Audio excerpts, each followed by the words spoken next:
to swallow it whole? Have no fear, sir. It's a dose of good health. Fine fettle for 24 hours or your money back. Money back? Well, no need. I think I feel better already. What do you call them? Isolated accessory food factors. They're amines vital for the body.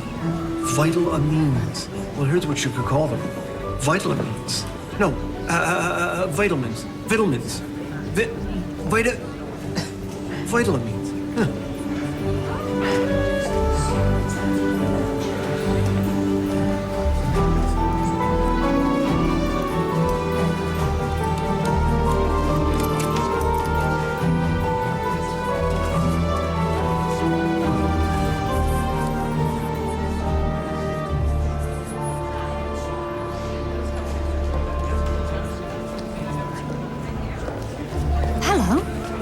Dr. Julia Ogden.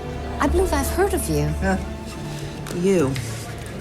Because of your husband, I lost my laboratory. Oh. And my research experiments have been put on hold.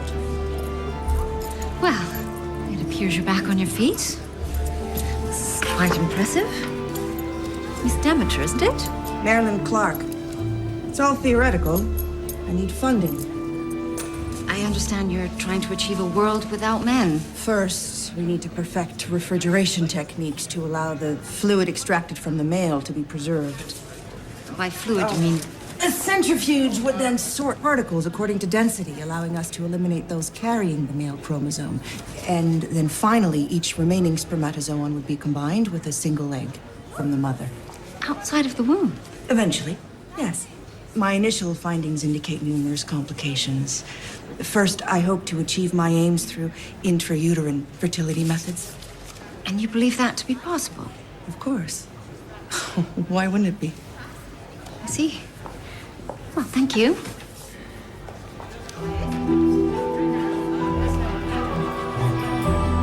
Dr. Ogden, here you are. I afforded myself a break to go see some of the other booths. It's remarkable. Yes, well, I've just been across the way here trying some health supplements. Oh, I'd be wary of those, George.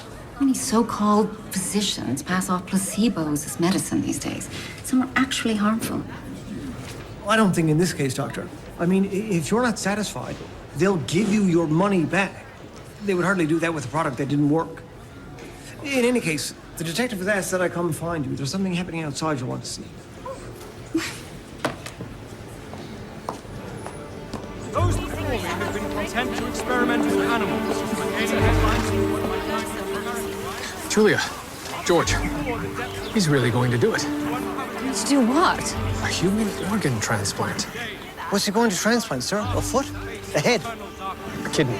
Of course, such an endeavor is fraught with peril. Most surgeons, even the greatest in the world, would not dare make the attempt. But I assure you, in my hands, the procedure will be completely safe. The well-being of my patient is paramount. The donated kidney has already been successfully removed with no damage to the organ, and it awaits us in the operating theater. All great advancements begin with two factors, risk and genius. Both will be on display this afternoon. Who are they? I have no idea. The surgery will commence momentarily. Please, come inside and find your seats.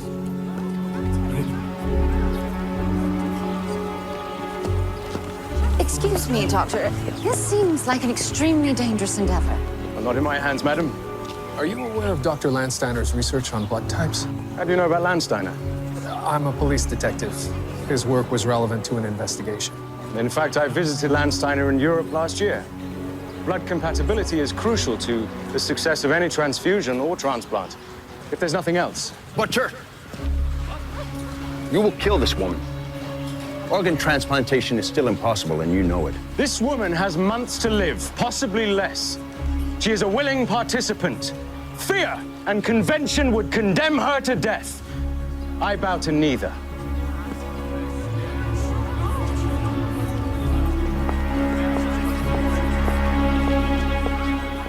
Clem.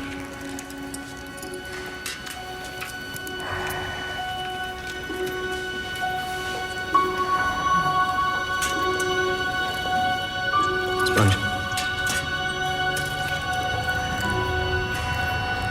We're close. Bring out the organ. Ligature.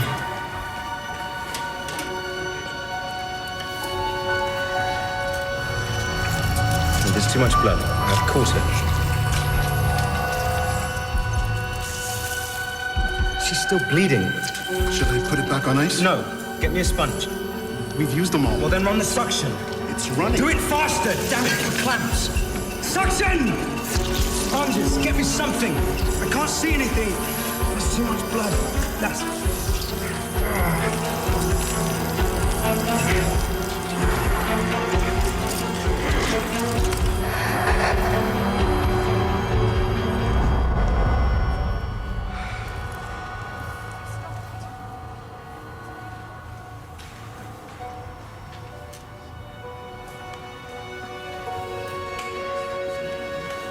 Ladies and gentlemen, the surgery was unsuccessful.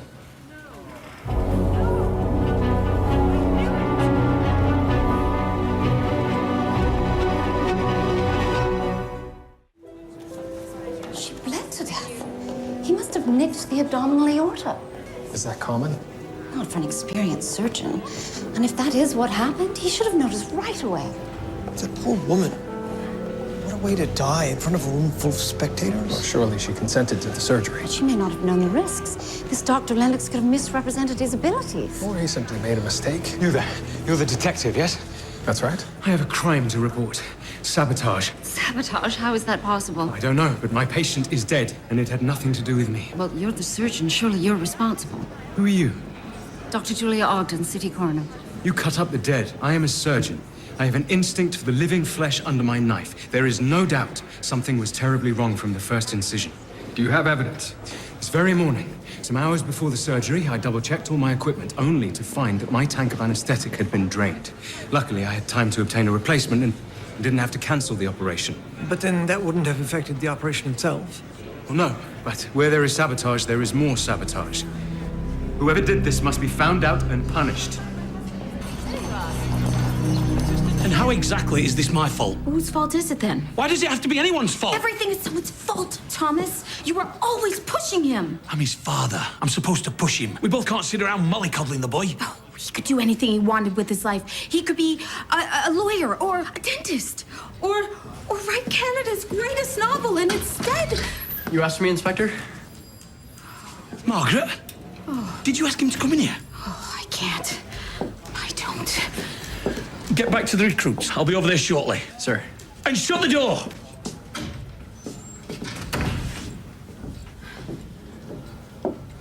Is this really what you wanted for him? And what exactly is wrong with being a policeman? He could do so much more with his life. Is that right? Well, if you hadn't noticed, you're married to a policeman. You sleep with a policeman. But this is John, and he was made for better things. I'll fix it. Thank you.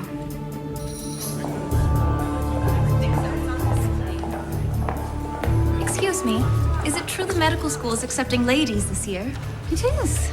School is going to be co-educational for the first time, and we're seeking female applicants. We could meet doctors. Of Cambridge University has done remarkable research with animals in his laboratory. So with growing confidence, the medical community is convinced that human health is tied with nutritional factors in our foods. So these amines are the foundation for human vitality. So I like to call them vital amines. You both know I'm not one to stand in the way of progress, but I have to say this whole transplant business makes me very uncomfortable. Why is that, George? Sir, what if Dr. Lennox had succeeded? I mean, where does this stop? What's to keep anybody who has anything wrong with him from simply getting rid of the broken bit and swapping it out with a new part? Would that be so bad? Well, first off, where are we finding all these kidneys and spleens and elbows? From the dead, George. Accident victims, people in comas with no hope of recovery. And in the case of the kidneys, we each have two, and we can survive with only one. Yes, but where does it end? Where does what end? The madness, sir. Say I give you a kidney, and I would, without question, but then you say, oh, George, you've lovely penmanship, I wish I had your hands. And I say, sir, I've always admired your strong chin and square jawline. Perhaps we should trade. What's to keep us from doing so? And then I say, because you've my kidney, perhaps you should throw in one of your calves, finely shaped from avid cycling. I mean, my point is, once we've swapped legs and arms and necks, surely at some point I cease to be me and become you. George, I highly doubt either of us would survive all that, especially given our current success rate. And there are a great many variables to master, as you'll see when we begin. Shall we begin? Doctor. Mrs. Sheen's abdominal aorta is intact, and all of the incisions were perfectly made, so I have to admit Dr. Lennox is a fine surgeon. He did nothing wrong, then? Not to the body, but it appears he didn't properly examine the blood. Why would he examine her blood? In advance of any major surgery, one must ensure that the blood is fit enough to withstand a bodily trauma, and I believe he missed something. So there was no sabotage. He was negligent. Well, it's clear that she died from excessive blood loss, so I used a hemocytometer to analyze her cells and discovered that her blood plaque was far below normal levels. And blood plaque is a chief factor in blood clotting. She wasn't a hemophiliac, but any responsible surgeon would have refused to put her under the knife. Hemophiliac? Impossible. Not hemophilia, but with blood nearly as weak. Impossible, impossible. I examined Mrs. Sheen's blood myself this past Tuesday.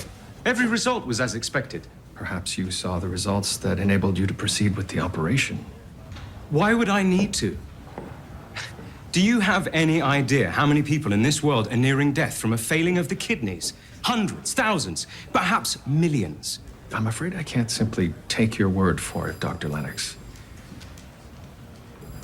I still have the vial. Of Mrs. Sheen's blood? Indeed. In my refrigerated chest. It's labeled Sheen, possibly with an initial. I'll wait right here if you like. I will be proved correct.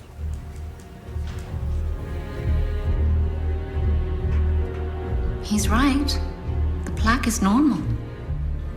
So the patient's blood was healthy only days before the operation? Unless Dr. Lennox is lying to us, and this isn't actually her blood. So he could get away with killing her on a public stage? That makes no sense. There's no other explanation for the discrepancy. Unless he's correct and someone did indeed sabotage his operation. By sabotaging the patient herself.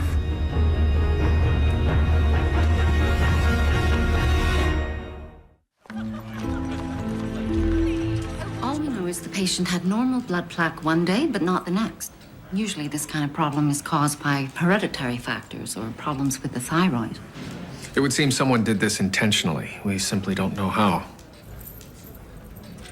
Where's bloody Watts?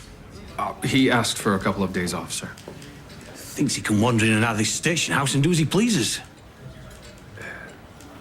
Sir, our case? Oh, yes, right. So the question is, who wanted to see her dead? Or who wanted to discredit the surgeon. That's mad.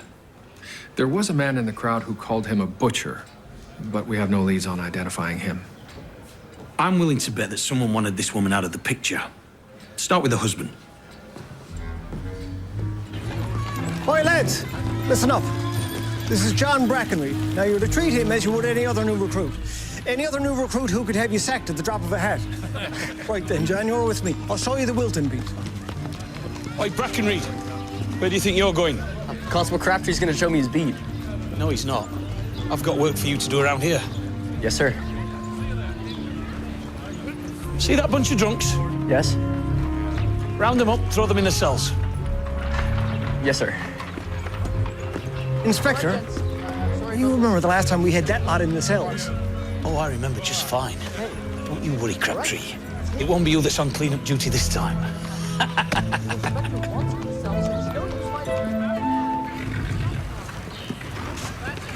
Mr. Sheen. Detective William Murdoch, Toronto Constabulary. Yes, how can I help you? Taking a trip somewhere? Oh, just a little holiday, take my mind off things. Just a moment, dear. I know this looks like I am the lowest of swine. No, perhaps not. Perhaps she's your daughter. You must understand, my wife was near death for years. I'm sorry to say this, Mr. Sheen, but we believe your wife was murdered. What? How?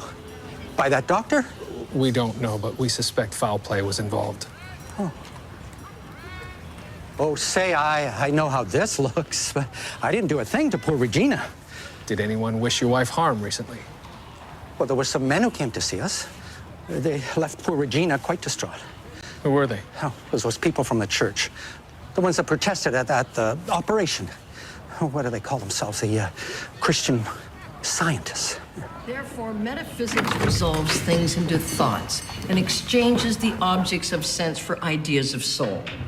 The testimony of the material senses is neither absolute nor divine. Human philosophy has made God manlike. Christian science makes man godlike. In closing, I will recite a benediction from the pulpit and press. Divine Presence, breathe thou thy blessing on every heart in this house. Amen. Amen. Amen. Thank you. So well done. Thank you. Pardon me. Detective William Murdoch, Constable George Crabbtree of the Toronto Constabulary. Oh, did you enjoy what you heard of my sermon? I can't say I followed much of it. Many of the congregants here in Canada need a little extra help with their science. And you are? Mary Baker Eddy, of course. I'm so glad that you're interested in our church. Mr. Gable, would you find some literature for these young men, certainly. please? We're not here to discuss your teachings, per se. Well, We were told that some of the members of your church visited Mrs. Sheen prior to her transplant operation. Well, such an operation defies our belief that a medical procedure of any kind is an assault upon the body. Who exactly visited her? Myself and a couple of others, Danvers and Lamont. But... Yes, but no member of our congregation would ever wish harm upon another's soul. Now, if you'll excuse me, I'm very tired. Good day, gentlemen. Mr. Gable, we'll need a word. Are the men that you mentioned here today? Yes, but as I was trying to say, we never spoke to Mrs. Sheen, only her husband. well, he said she was quite distraught. Well, she was, but it wasn't us who upset her. Her husband excoriated us and sent us away before we had a chance to explain that the man speaking to his wife was not one of our number. There was someone already there when you arrived. Can you describe him? Dark-haired, middle-aged, serious man. Scowling, severe. I saw him again at the surgery. He was the one who called Dr. Lennox a butcher. Vitality and health in a bottle. All the necessary amines from your food distilled into a single pill. Thank you. I see you know what you're talking about. Of course. I only mean most people selling remedies don't know a thing about modern medicine. You're a doctor. I'm at a medical exposition, aren't I? That doesn't answer the question. How do you know so much about amines? I can read. You know, you can learn a lot that way. So you're self-taught. It's impressive. That served me well enough. Would you like to try vitalamine? I think you might find it quite rejuvenating. Where did you get this? There's a blood booth around the corner. You just have to be able to read the signs. Blood coagulation is my specialty. Well, that's my brand new pamphlet on the very topic. I wonder if you know of any substance foreign to the body that inhibits coagulation. Certainly. There are a few, though it's a rather new topic. In particular, I'm curious about what might affect blood plaque. I can think of only one thing. Acetylsalicylic acid, better known as aspirin. Aspirin? The pain relief pills? Indeed. I only recently discovered the side effect while testing some of my own blood in the wake of a nasty ache in the head. How well known is this? Not very. You won't find it in the pamphlet, but anyone who's visited my booth could know. I have been crowing about it all week. Dr. Lennox's heckler may be of more interest in this case than we'd first thought. But you don't have his name? No, George is having a sketch made up from his description. What is it you think he did? He went round to this woman's house the day before her operation and somehow made her blood not work. I may have an answer. Aspirin. Aspirin? The pills? A little-known side effect inhibits blood plaque. I tested the victim's blood and found it in high concentration. Maybe she was in pain. I re-examined the body and found an injection mark on the back of the upper arm. Only gas was used during the surgery. So someone stuck her with a needle. I believe so, between 12 and 24 hours before she died. Precisely during the time frame that our mystery man was seen with her. Also, the side effect is a recent discovery. The killer may well have learned of it at the exposition. We need to know if this man visited your booth earlier this week. He certainly did. That's Dr. Ridgway. He's a doctor. A surgeon, in fact. He works in transplants, though I believe he's mostly experimented with animals. And you spoke with him about aspirin? At length. He took a keen interest in my findings. Do you know where we might be able to find him? I know he's in Toronto specifically for this exposition. I assume he's staying at one of the hotels. Dr. Anton Ridgway. Thank you, Doctor. Thank you. Good people, may I have your attention? I have excellent news. After the most unfortunate outcome of yesterday's surgery, so barbarically sabotaged by outside forces, my team and I are ready to make a second attempt. This is Mr. Robert Hines. Tomorrow, he will be the healthy, happy recipient of the world's first human-to-human organ transplant. There he is. That's Ridgway. You're a madman. Stop! Drop it! You are no doctor. Go back to your goats. Dr. Ridgway, you are under arrest. He has to be stopped, don't you see? He has to be stopped. That's enough.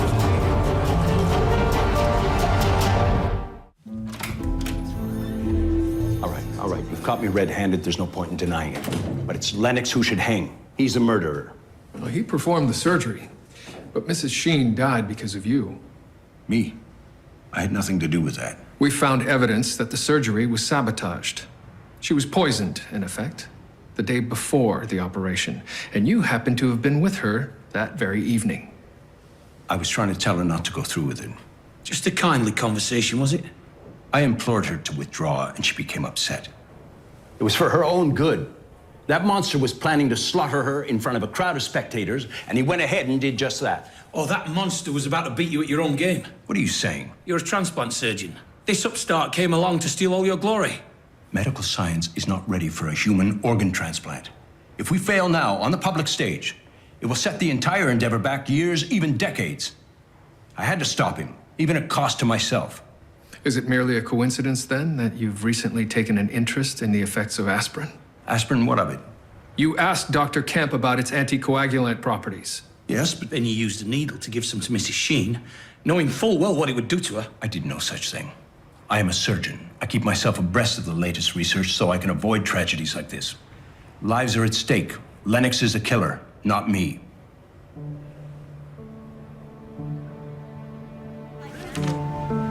Silas, we're doing this here. Hello. You've returned. I wanted to hear more about your ideas on fertilization. The key is to isolate the female chromosomes from the male. Yes, but let's imagine for a moment that you didn't care about the sex of the child. But that is all I care about.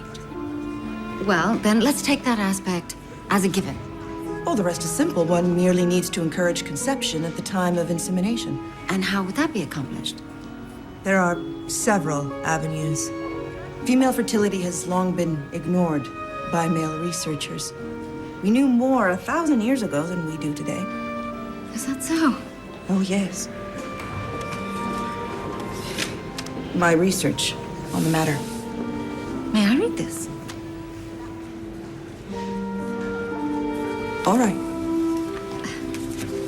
Thank you.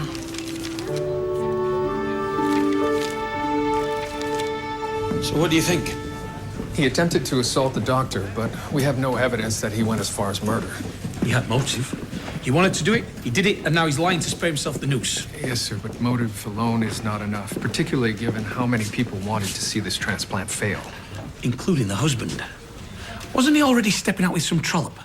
Yes, but I believe him to be honest, even if he is calloused. Now, the most suspicious character in all of this is Dr. Lennox himself. Right. On to more pressing matters. Carry on, Μέρντοχ. Inspector, the cells are clean. What, all of them? Yes, sir. I want them as clean as a kitchen counter. I'm prepared to eat my dinner directly off the floor, sir. So what now, Inspector? Should I head out on patrol? No. It's Shining Day, Brackenrind. Shining Day, sir. Yes, Crabbtree, bloody Shining Day. You're shining the boots of every constable in this station house. Yes, sir. Inspector, don't you think you're being a little hard on the boy? I'm just putting a new constable through his paces, Krábtri. I don't remember having to perform any of these duties on my first week. You'll be doing them this week and the week after if you're not careful, sunshine.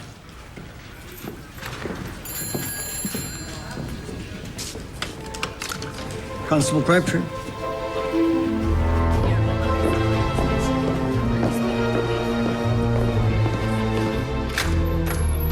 Saboteur was stealing my organ. The very organ that will save a man's life in mere hours from now. I apprehended him myself. You tied him up, George? Of course. I got him dead to rights. Was a gag really necessary? Dear God, what has happened here? It appears there's been a citizen's arrest. Who did this? Was it you? You monster! How have I suddenly been cast as the villain of this piece? Your friend here already killed one of my patients, and now he's tried to do it again. Sir. He did no such thing. Christian Scientists abide by the law, even if we disagree with it. And if not for that, you would have felt my wrath by now, sir, I assure you. The man tried to steal my kidney. Enough. George, take Dr. Lennox and ensure that his property hasn't been damaged. Sir, I will, but I found this in Mr. Gable's pocket. Dr. Lennox. Detective, please. All I did prior to the surgery was switch out the doctor's anesthetic. I didn't kill anyone. Mr. Gable, I'm not sure I can believe you. What is this? A pamphlet on blood coagulation. It was in Mr. Gable's pocket. It's true. It's mine. Mr. Gable, the man who gave you this pamphlet recently discovered a side effect of aspirin. A side effect which enabled Mrs. Sheen to be murdered. You're a killer? No. That is not befitting for a scientist. No. I don't know anything about the murder. Why would you, a Christian scientist, be researching medical discoveries that fly in the face of your beliefs? Yes, why would you, Mr. Gable? Because I'm a fraud. A fraud? You can't understand. The pain is unbearable. I've prayed to no end. It hurts so terribly, I can barely function. I had to see a doctor. I had to. What is your ailment? Strangulated hernia. Requires surgery. I've been learning all I can about every aspect. I'm terrified. I will pray for you, Mr. Gable. Thank you, Mrs. Eddy. Though I'm no longer sure it will do any good.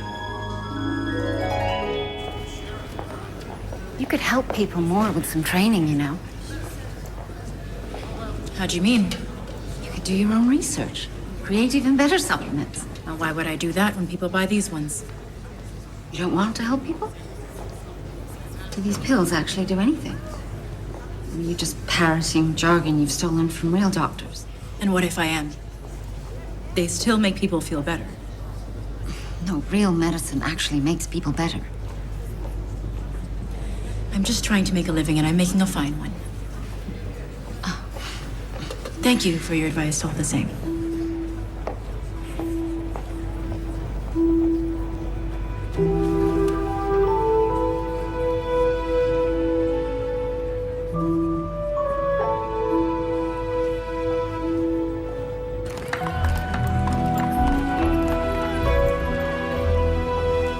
Julia, I thought you'd be at the surgery.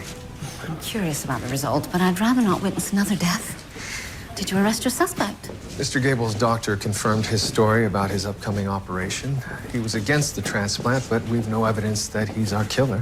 Why risk jail to stop the operation? He felt he was failing his religion, wanted to atone. Detective, you might find this interesting.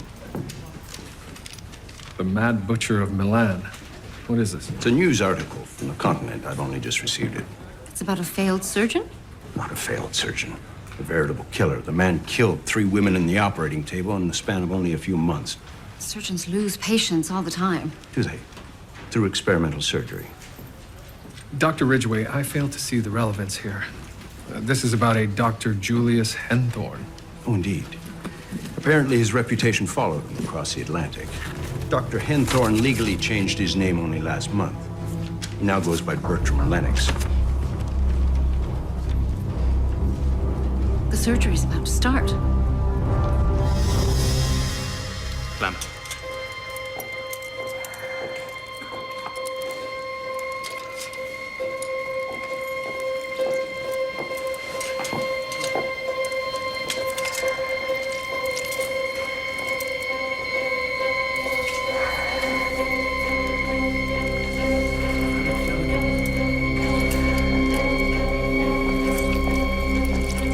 Oh, there it is. Oh my, that is disgusting. That is my husband. I didn't mean disgusting in a bad way. I'm sure he'll be fine.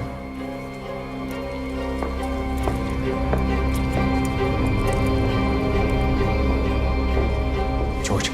Sir, he's removed the kidney already. Then there's nothing we can do. Perhaps you could step in? Not at this stage. Dr. Lennox is the only one with any hope of helping him now. What if he kills him? We can only hope that he doesn't.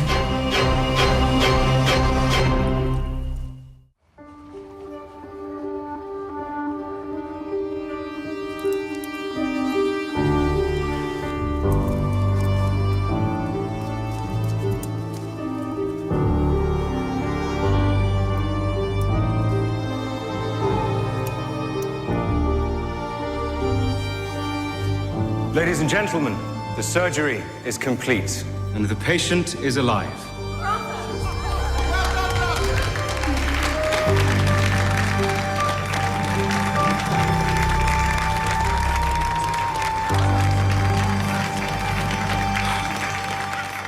Detective, I'm so pleased you could join me for this momentous accomplishment. I'm glad the patient survived, Dr. Lennox. Or do you prefer Henthorn? I just completed the first human-to-human organ transplant. Which name do you think will sound best in the history books? You killed 3 people in Milan last year. And? And one also died under your knife here in Toronto. The business of saving lives comes at a cost. If that cost is a single life, fine.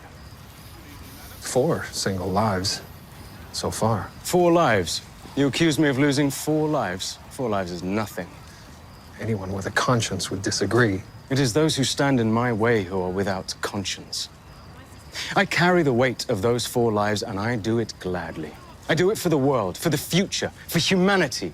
I will save millions, and in doing so, I will not merely prolong life, but through the procreation of those I save, I will create life. If I'm a murderer, then so too is God a murderer.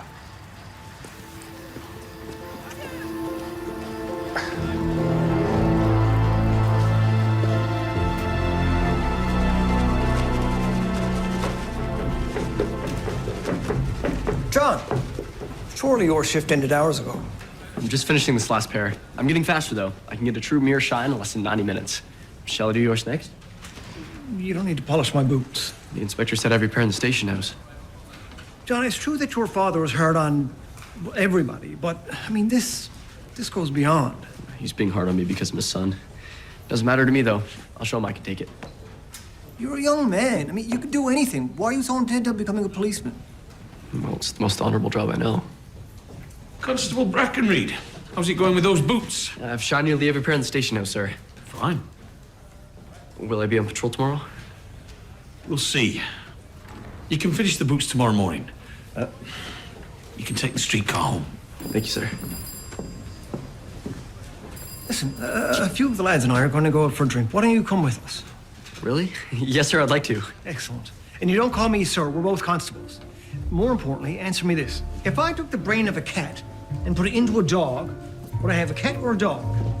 A dog. See, that's what these two said. But you're not considering. I mean, if the soul resides in the mind, and the mind is the brain, then surely, in essence, you're still a cat. Behavior. What are you doing? Do you think him a megalomaniac? That's likely. Then he could be a psychopathic personality. Most doctors are megalomaniacs, particularly surgeons. It's seen by young men to be a career filled with glory. no glory in failed transplants. And a maniacal killer wouldn't kill the first victim and save the second. That makes no sense. He was awfully lucky. Lennox? No, the second patient. How so? Think of it. All of the millions of people who have died of kidney failure throughout history. What are the chances he comes along at the precise moment to be the first person ever to get a new one? That is lucky. And doubly so, given that he was never intended to receive the transplant in the first place. He would have died if it wasn't for a murder. Perhaps he made his own luck. Really, Detective, he can't be speaking to anyone right now. His condition is that dire. The surgery was a success. That is a doubtless fact. But his body will need time to heal. How confident are you that he will? I don't know.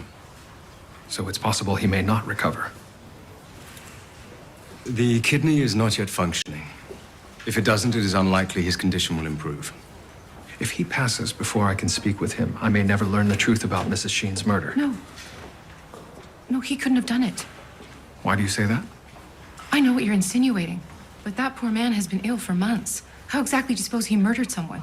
Mrs. Sheen died from an injection that was administered the day before the surgery. It takes no strength at all to use a syringe. The day before the surgery, you say? Well, there you have it. I was with my husband all day and all evening. It's impossible. I'm not so sure. But how could he have done it if he never left his bed? It's quite clear. Mrs. Hines, I appreciate your testimony, but I'm going to speak with your husband. Mr. Hines? I'm Detective William Μέρντοχ. I'm sorry to bother you, but I have some questions. It's about the death of Regina Sheen.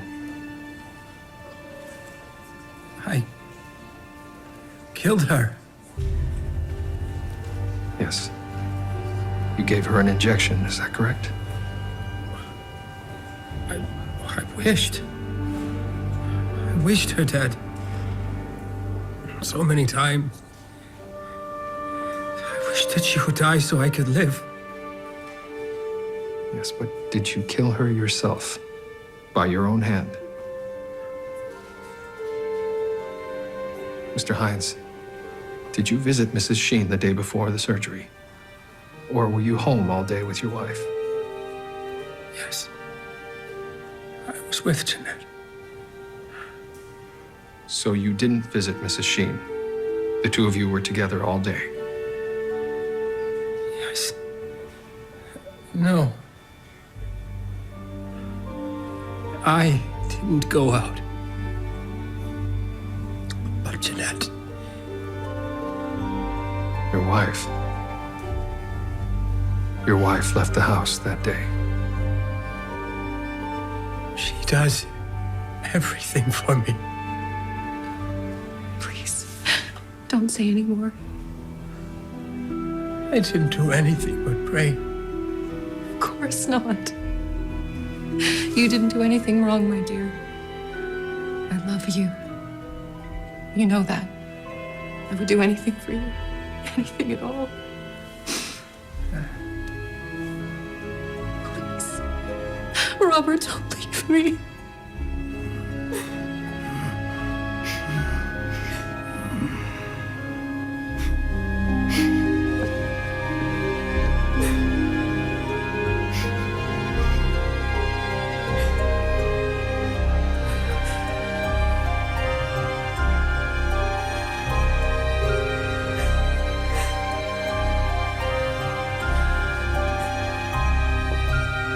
Detective, you can take me away now.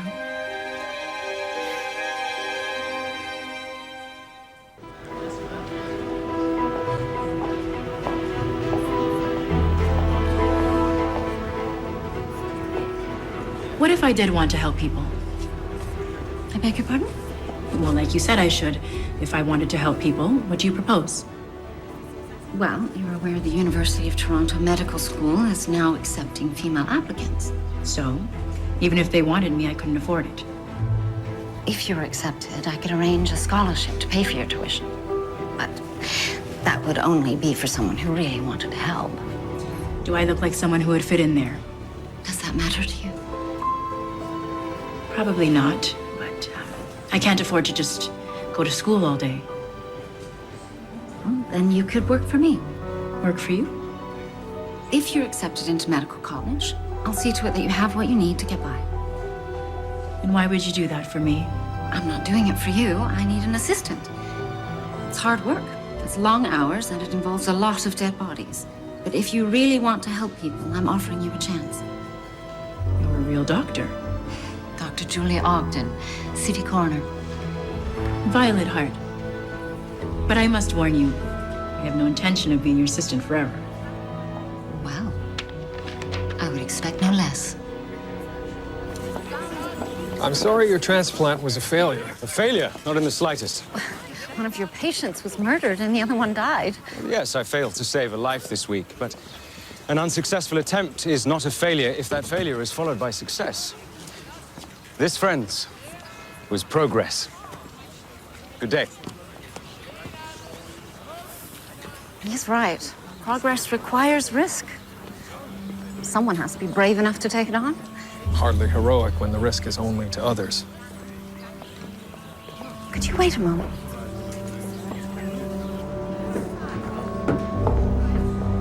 I think we should work together.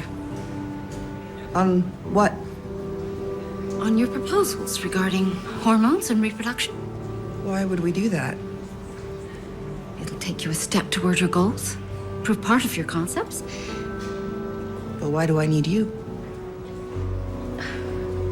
A few months ago, I was in Chicago visiting a doctor renowned for his work in fertility. His?